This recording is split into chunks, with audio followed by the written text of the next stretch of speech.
워터루에서 영국군과 프랑스군의 대단한 전투가 있었습니다. 아마 대부분 워터루 전투 아마 들어보셨을 거예요.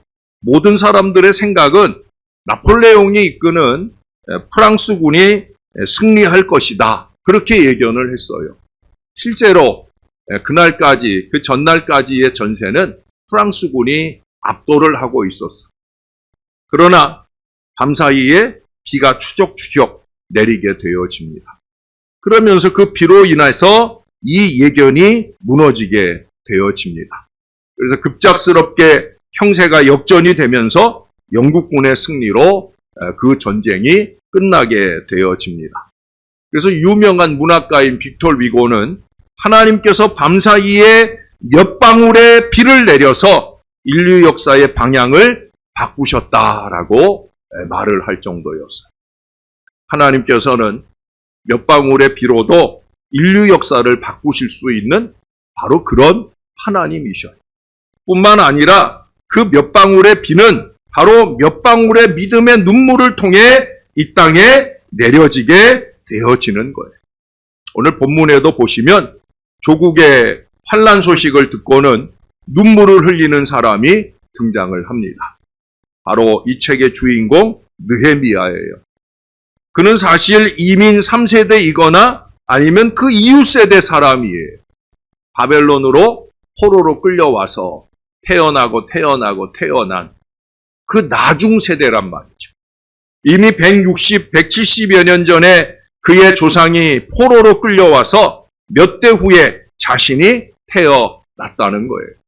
그런데 여러분, 그의 그 마음 속에 여전히 조국애가, 나라를 사랑하는 마음이 살아있더라는 거예요. 조국 예루살렘 성이 사마리아 사람들에 의해 공격을 받고 회파되었다라는 이 소식을 전해 듣습니다. 그냥 흘려듣는 소리로 듣는 게 아니라 유다에 다녀왔다는 사람들이 있으니까 그에게 먼저, 느헤미야가 먼저 조국의 형편을 물어요. 그건 무슨 얘기예요? 느헤미야의 마음속에는 자기가 한 번도 가보지 못한 조국이 살아있다는 거예요. 그래서 그 조국에 대한 형편이 어떠한지 궁금한 마음에 먼저 묻는 거예요. 그리고 그 안타까운 환난 소식을 전해 들을 때 그는 울고 슬퍼하며 안타까워하는 모습을 보여줍니다. 저는 이 구절을 읽으면서 느헤미야가 좋은 신앙과 나라 사랑의 마음을 가진 그 부모나 조상에게서 그 모든 것을 잘 이어온 듯 보여지는 모습을 보게 되어집니다. 타국 땅입니다.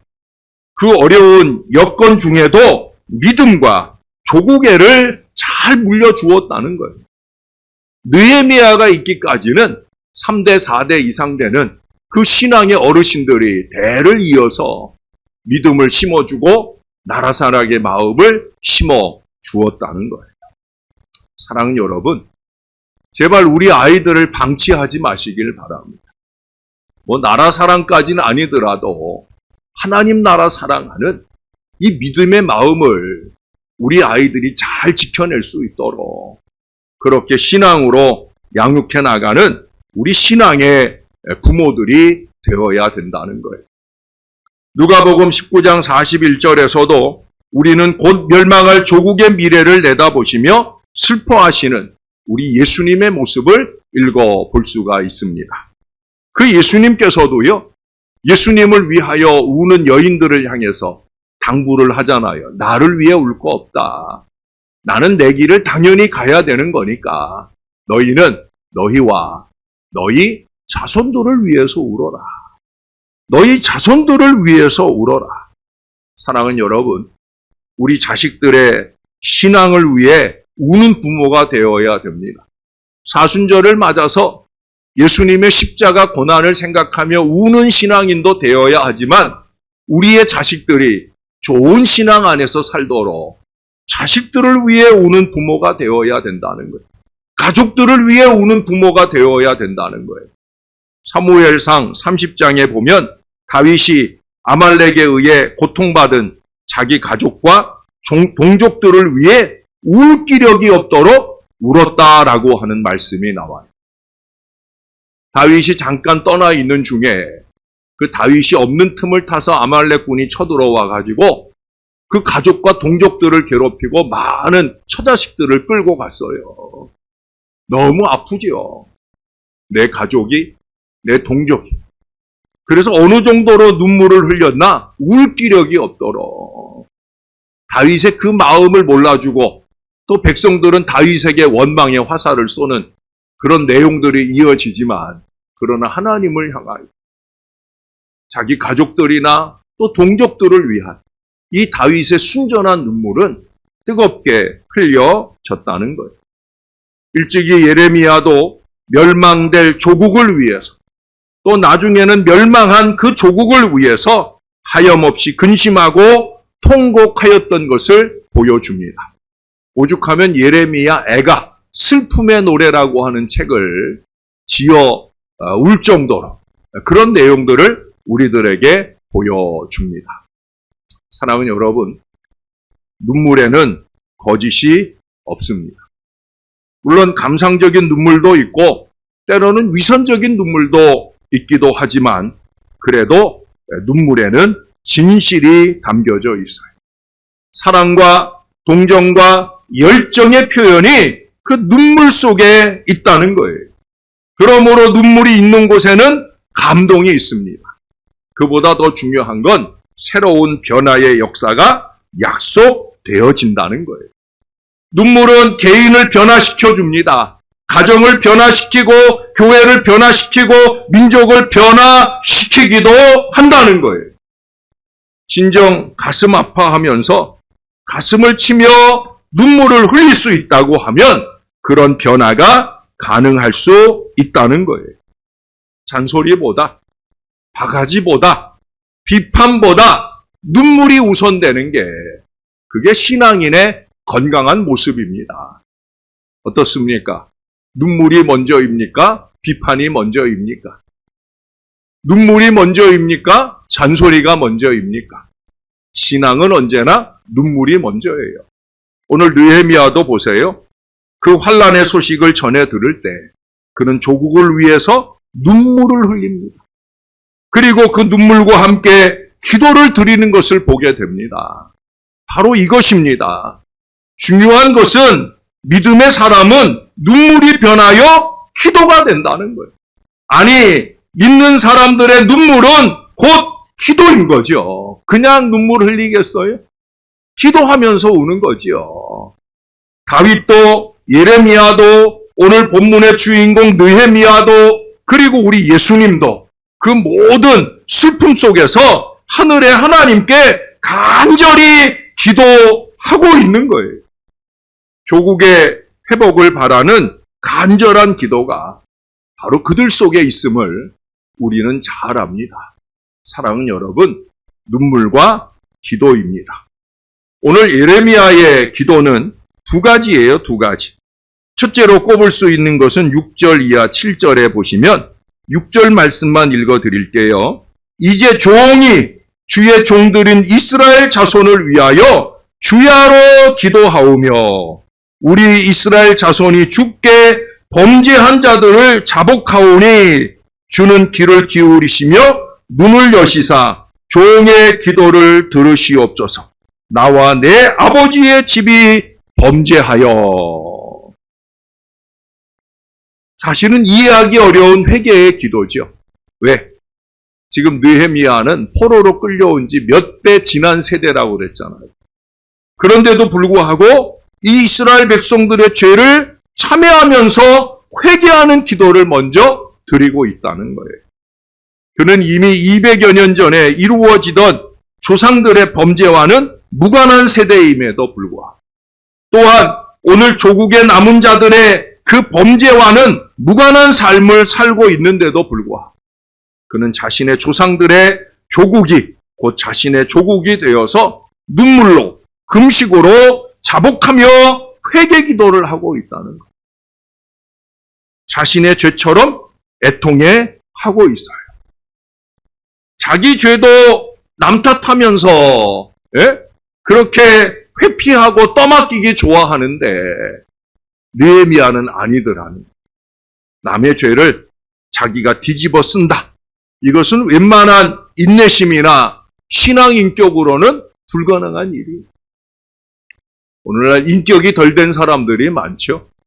그러니 신앙 인격이 덜 된 사람들도 있습니다. 그런 사람들은 회개를 몰라, 회개를. 자기가 뭘 잘못했는지. 이게 강단에서 아무리 하나님 말씀을 통해 깨우침이 다가와도 그 찔리는 마음으로 회개로 가기는커녕 찔리는 마음으로 나를 세우는 어리석음을 범하게 됩니다. 그건 신앙 아니죠. 신앙은 뭐예요? 마음의 그 안타까움을 회개의 눈물로 이어가는 바로 그것이 신앙입니다. 느헤미야는 지금 자청하여 내 탓입니다 라고 앞서가는 회개의 정신으로 무릎을 꿇고 있습니다. 사랑하는 여러분, 언제나 회개가 희망입니다. 응답 기도의 열쇠는 회개로부터 시작이 되는 거예요. 우리의 많은 기도가 왜 응답되지 못하고 우리 하나님의 쓰레기통에 처박히느냐. 이것 주세요, 저것 주세요 말할 줄은 아는데 그것을 가로막고 있는 나의 죄를 해결하지 못하기 때문에. 여러분, 죄 문제가 해결되지 않으면 우리의 기도는 헛수고가 되는 거예요. 아무리 많은 시간을 기도해도, 아무리 많은 금식을 해도요, 죄가 딱 가로막고 있으면 모든 기도는 다 그 죄에 가로막혀서 다 쓰레기통으로 들어가는 거예요. 우리의 기도가 능력 기도, 응답 기도가 되려면 회개가 되어야 되는 거예요. 느헤미야는 이걸 아는 것 같아요. 그래서 자기와 자기 조상들의 죄악을 자복하며 회개하는 이 눈물의 기도를 우선하고 있는 것을 보게 되어집니다. 그러고 난 연후에 아울러 이 느헤미야는 이 국가적 어려움에 대해서 하나님의 긍휼과 자비를 간구하고 있어요. 결국 하나님께서 해결해 주실 일이다라고 하는 거죠. 한 국가의 운명과 미래가 한 인간의 노력으로 회복되기는 불가능할 겁니다. 그러나 그 한 인간의 하나님께 의뢰하는 기도로는 얼마든지 가능할 수도 있다는 거예요. 제가 여러분에게 아마 이렇게 국가 기념주의를 맞을 때마다 몇 번 얘기했을 거예요. 존 낙스의 말입니다. 기도하는 한 사람은 기도하지 않는 한 민족보다 강하다. 참 멋있는 말이에요. 저는 그 말을 늘 새겨요. 그래서 나 한 사람의 기도가 보잘것없다라는 생각을 안 하고 저는 나라를 위해서 때로는 비가 많이 오면 그 많이 오는 비로 인해 어려움 당할 사람들을 생각하고 때로는 눈이 많이 오면 그 많은 눈으로 인해 어려움 당할 사람들을 생각하면서 간절하게 기도를 합니다. 내 기도가 보잘것없지만 기도하는 한 사람은 기도하지 않는 한 민족보다 강하다. 저는 이 말을 믿으며 저의 기도를 하나님께 보태려고 노력을 합니다. 여러분, 그렇습니다. 한 사람의 기도를 들으신 우리 하나님의 손에서 얼마든지 그 국가의 운명과 미래가 달라질 수 있는 거예요. 예레미야도 징계를 하시되 하나님 너그러이 해 주십사 수차례 하나님께 기도를 해요. 그래 하나님께서 그 기도를 들으시고 예레미야의 입에 말을 넣어주셨는데 그 말이 뭐예요? 70년 뒤에 돌아온다. 이 희망의 메시지를 전해요. 눈물로 선포하고 눈물로 기도하면서 그의 마음에 감동하신 대로 70년 뒤에 돌아온다는 희망을 이스라엘 백성들에게 선포하고 그들이 그 은혜 가운데 돌아오게 되어집니다. 눈물의 기도, 우리 하나님께 올려진 한 사람의 기도. 실제로 예레미야서에는 그런 말씀이 있거든요. 예? 한 사람이라도, 의인 한 사람이라도 찾으면 예루살렘이 멸망되지 않을 거다. 그는 그것을 아는 사람이에요. 그것을 말한 사람이에요. 자기 한 사람의 기도라도 하나님께 올려드려서 이스라엘이 그 죄를 회개하지 않음으로 멸망당하지만 이제 70년 뒤에 우리 하나님의 위로와 구원의 역사를 보게 하는 바로 그 기도의 승리자가 되어집니다. 에스더를 잘 아시잖아요. 이스라엘 백성들이 바사에서 하만의 모략으로 멸망 직전의 위기에 놓였다는 소식을 전해 듣게 될 때 그녀가 택한 건 뭐예요? 기도예요. 자기 혼자의 기도도 간절하겠지만 그녀는 먼저 유다인들에게 기도를 의뢰합니다. 또 자신도 금식 기도한 후에 그 다음에 죽으면 죽으리라 하는 이 각오를 가지고 왕께 나아가서 결국은 놀라운 구원의 역사를 이루어 주시는 하나님의 구원의 은혜를 입게 되어집니다. 그것은 한 인간의 용기의 승리라기보다는 그 자신과 또 그와 함께한 모든 이들의 기도가 하나님의 능력의 밑거름이 되었다는 거예요. 왜 기도합니까? 결국 하나님이 일해 주시길 바라며 기도하는 거죠. 여러분, 기도를 좀 믿으셔요. 저와 여러분들 자신들의 기도를 믿으시고요. 정말 교회를 위하고 나라를 위한 우리의 기도를 쉬지 않아야 된다는 거예요. 오늘이 3.1절 기념주일입니다. 105년 전에 있었던 일제로부터의 해방을 부르짖는 만세 운동일을 기념하는 그런 주일이에요. 어찌 보면 부끄러운 일제 침략의 역사를 되살려야만 하는 이날을 100년도 더 지난 지금 다시금 되새기고 기념하는 일이 우리와는 무관한 듯 느껴지기도 합니다. 실제로 우리 젊은 세대들은 더더욱더 우리 목사님은 뭘 이런 날들을 꼭 이렇게 기념하고 지키고 되새길 필요가 있을까라는 생각을 가지는 젊은이들도 있을 거예요. 적어도 이기적 사고방식이 일반화되어져 가고 있는 지금 100년이나 지난 우리들 세대에게는 그냥 스쳐듣고 지나는 그런 날로만 여겨질 수 있습니다. 그러나 여러분, 그 당시 이 만세운동 참가자가 전체적으로 보면 200만 명 가운데서 상당수가 우리 기독교인들이었다는 거예요. 그냥 참가 정도가 아니라 이 만세운동을 주도하는 세력들이 우리 기독교인들이었다는 거예요. 조국을 생각하며 그 고난에 동참하는 정신을 보여줍니다. 사순절에 우리 예수님의 고난을 생각하며 그 고난에 동참하는 마음을 갖는 사람 못지않게 조국의 고난 앞에 그 고난에 동참하는 마음, 심지어 이 조국과 함께 고난받고 죽기까지 하는 그런 선조들이 많이 있었다는 걸 우리는 잘 알아요. 사랑하는 여러분, 조국을 위해서 기도해야 합니다. 눈물을 흘려야 합니다. 아울러 온몸으로 노력해야 되는 거예요.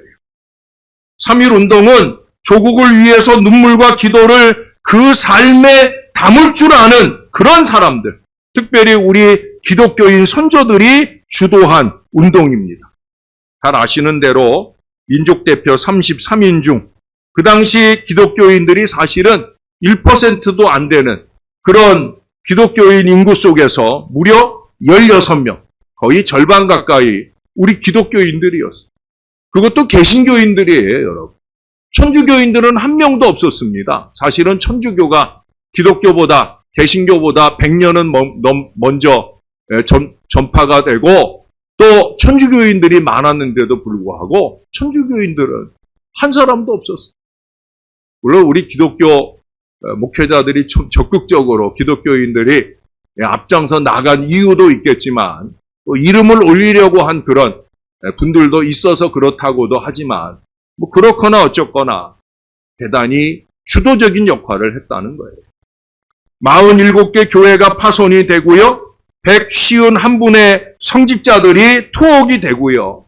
제암리교회가 불탄 것도 이 3.1운동의 연장선상에서 일어난 그런 일입니다. 교회는 민족의 환난 앞에 최전방에 서서 눈물과 기도와 피를 흘렸다는 거예요. 그들은 교회에서의 눈물과 기도를 교회 밖의 만세운동으로 이어가다가 기쁨으로 고난을 받았습니다. 여러분 오늘 본문에서도 보시면 느헤미야가 눈물만 흘렸습니까? 기도만 했습니까? 아니에요. 우리가 읽지 않은 기도의 말미에 보면은 자기가 기도하는 사람들은 이 감동을 받거든요. 예? 전도를 위해 기도하는 사람은 자기가 전도할 감동을 받거든요. 교회에 어려움을 놓고 기도하는 사람은 그 어려움을 해결할 손길이 되기를 원하는 감동을 받거든요. 느헤미야도 마찬가지. 조국을 위해 기도할 때 하나님이 그 마음을 감동하시고 그럼 네가 가라. 그럼 네가 가라. 그는 그 감동을 거절하지 않아요. 기꺼이 자신이 가기로 합니다. 그는 그 당시에 보장된 그 안락한 삶을 내팽개치고 조국의 고난의 자리로 달려가게 되어집니다. 자기의 눈물과 기도를 삶으로 살아냈다는 거예요. 시편 33편 12절에 또 144편 15절에 보면 여호와를 자기 하나님으로 삼는 나라는 복이 있다라고 선언을 하고 있어요. 조국을 위해서 우리는 하나님을 우리의 하나님으로 삼고 간절하고 능력 있는 기도로 그 나라를 하나님께 올려드려야 합니다. 근데 거기까지만이면 안 된다는 거예요. 또한 그 하나님께서 원하고 바라시는 그 나라의 백성다운 모습을 살아내야 된다는 거예요. 제가 자주 우리에게는 두 개의 조국이 있다. 하나는 이 나라 대한민국이고 하나는 영원한 하나님 나라다. 우리 신월제일교회는 보이는 하나님 나라인 줄로 믿습니다. 그러므로 우리는 이 두 나라를 위해 여러분 기도도 하고 눈물도 흘려야 되지만 그것은 교회 안에서만 흘리는 것이 아니라 이제는 교회 밖 실천이 이루어져야 된다는 것. 언제나 교회 안 눈물과 기도를 삶으로 살아내는 게 중요한 거예요. 교회 안에서는 큰 소리치고 교회 밖 삶은 그와 무관하게 사는 것은 그것은 신앙이 아닙니다. 이 나라 대한민국과 하나님 나라의 부흥을 위해서는 더욱더 그렇습니다. 저는 이번 3.1절이 그 어느 해보다 의미 있다고 여겨집니다. 물론 국가적으로는 자꾸 협력이라는 미명 아래 타협하려고 하는 그 정신 식민지로부터 만세운동이 필요하지 않은가 하는 생각을 해요. 눈물도 기도도 거기에 더하여서 이 정신적 식민 탈출을 위한 작은 노력들이 이루어져야 된다는 거예요. 근데 그것만이어서는 안 되지. 영적 식민 탈출도 이루어져야 됩니다. 영적인 식민지 상태에 놓여 있는 우리의 가족들이나 우리의 이웃들, 그들에게 예수 만세 운동을 일으켜야 된다는 거예요. 주님의 복음을 들고 예수님이 만세다, 신월제일교회가 만세다, 이 복음 전도 운동을 우리가 열심히 있게 해야 됩니다. 아직은 익숙치 않을 거예요. 우리가 당장 이 전도 간증 집회로 통해 은혜를 받고 결단은 했지만 또 결단은 안 했어도 내 마음에 전도 좀 해야 되겠다 하는 마음이 일어났지만 이게 익숙하지 않을 거예요. 그러나 여러분 머물러 계시지 마시고 조금씩 노력해 나가야 됩니다. 우리의 영광스러운, 더 영광스러운 조국, 더 영광스러운 교회를 안겨줄 수 있는, 정말 무엇이 내 조국 대한민국을 위해 신앙적으로 할 일인지를 깨닫고 노력하는, 또한 우리의 영적인 조국 신월제일교회 부흥을 위해 할 일을 열심히 실천하는, 그래서 자라가는 우리 아이들, 느헤미야 같은 훌륭한 신앙의 후손을 키워내는 저와 여러분, 신령한 믿음의 부모들이 다 되어 주시기를 우리의 구주 되시는 예수님의 이름으로 간절히 축원합니다. 기도하겠습니다. 좋으신 아버지, 오늘도 주님의 은혜 가운데 우리가 우리의 조국을 위해서 할 일이 뭔가, 이 나라 대한민국을 위해, 우리의 영적인 조국인 신월제일교회를 위해 우리가 무엇을 해야 할지를 깨닫게 되어집니다. 눈물을 흘리고 기도하는 일은 교회 안에서 할 일이고, 이제 세상에 나아가 나라를 위해 하는 일, 교회를 위해 하는 일, 열심히 있게 행하는 하나님 사람들 될 수 있도록 무엇보다 우리의 가정 안에서 느헤미야 같은 훌륭한 신앙의 자손을 키워내기 위해 우리의 자손들 앞에 건강하고 신령한 믿음의 모습으로 살아내는 저와 이 모든 자녀들 되어지게 은혜 베풀어 주시옵소서. 감사합니다. 예수님 이름으로 기도합니다. 아멘.